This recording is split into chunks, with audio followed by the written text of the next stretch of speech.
Jornal da Manhã fala agora sobre um risco à saúde: o uso de forma errada de descongestionantes nasais. Com o tempo chuvoso e com as temperaturas mais baixas, começam a surgir muitos casos de pessoas com alergias e também problemas respiratórios. Aí a procura nas farmácias, Juliana, por aqueles descongestionantes nasais, que são vendidos sem receita, aumenta bastante.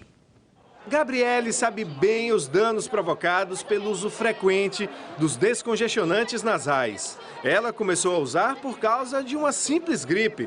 No início, o remédio funcionou muito bem, mas logo ela precisou repetir as doses em intervalos cada vez menores. Um tempo já não estava me fazendo efeito, então durante o dia meu nariz voltava a ficar entupido, então eu voltava a usar. E as doses foram aumentando antes, era uma vez, 2 vezes e foram aumentando até umas 5, 6 vezes ao dia. Eu nunca tinha escutado que fazia mal, então eu comprava aleatoriamente e usava indiscriminadamente também. Hoje ela já não usa nenhum tipo de descongestionante, mas largar o hábito foi difícil. Teve dificuldade? Tive, muita dificuldade. Parece até um vício. Nas farmácias existem vários tipos de descongestionantes. Para comprar, não é preciso receita médica. A promessa de alívio imediato e o preço, R$ 5, R$ 6, acabam levando muita gente à automedicação. Por isso que aumenta a demanda, a procura, porque eles vêm geralmente sem orientação médica, sem saber como usa. Geralmente esse tipo de paciente não chega a utilizar nem a bula do medicamento. E basta o tempo mudar para que mais consumidores apareçam nas farmácias, como esta advogada, que sempre tem o descongestionante por perto. Eu e minha mãe, a gente usa. Inclusive eu estou comprando para mim e para ela. À noite, quando eu começo a ter bastante alergia de noite, dificuldade respiratória para dormir. E aí eu uso. E minha mãe tem sinusite, aí ela usa com frequência.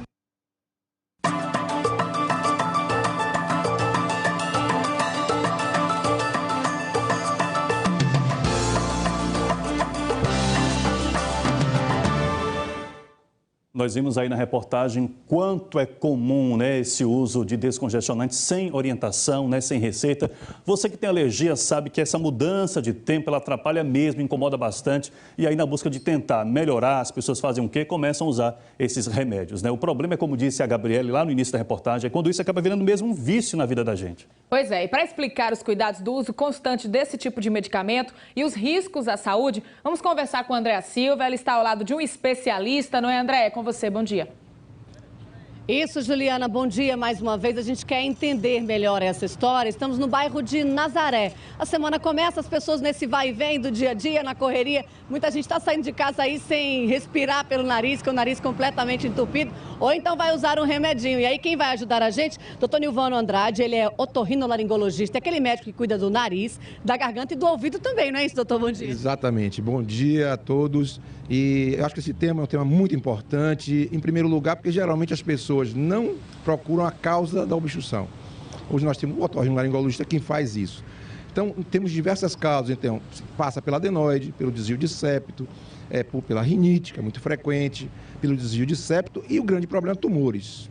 O que as pessoas fazem é mascarar um quadro. Quando usa esse remédio assim de forma frequente? Não sabendo que tem graves problemas no uso do medicamento. Por exemplo, os pacientes que têm hipertensão arterial, glaucoma, eles têm um agravamento desse problema de maneira que podem descompensar essas situações. Geralmente o paciente não lê a bula, Isso na bula, existe na bula do remédio. Outra questão é que ele é muito barato, como foi falado. De fácil uso, é imediato.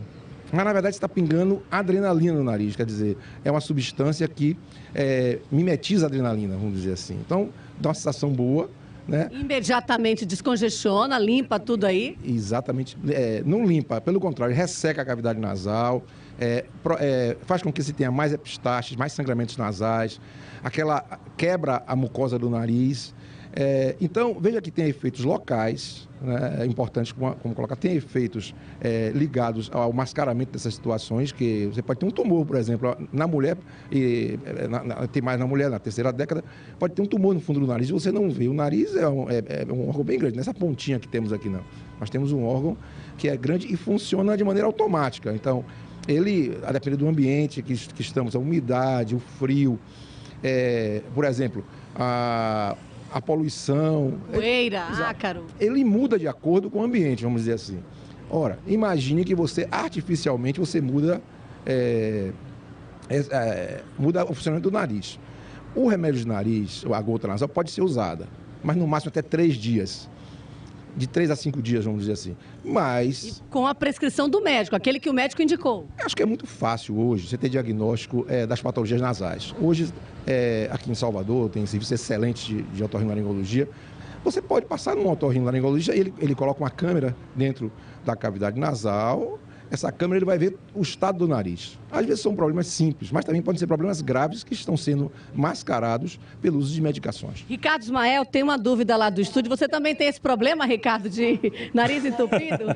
Felizmente não, André Silva. Até agradeço a Deus por não ter, porque sei que é uma dor de cabeça, é difícil, a gente não consegue nem se concentrar, até o trabalho é complicado. Isso mesmo. A minha pergunta é a seguinte, existe alguma diferença entre esse descongestionante, aquele que é em gotas, e aquele que a gente aciona, André, por gentileza, pergunte para o nosso entrevistado, aquele spray, tem alguma diferença ou é tudo a mesma coisa?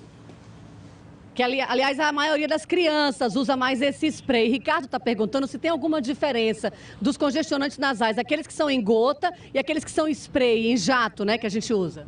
O spray nasal tem vários tipos de spray. Tem o spray de corticoide, que esse aí é para controle geralmente das rinites. Mas tem gotas nasais também como spray. A criança, então, você imagina que uma criança pega um remédio de nariz e bebe. Tem um problema grave. Então, você tem uma criança que tem problemas graves de sonolência. Mas a substância é a mesma, doutor?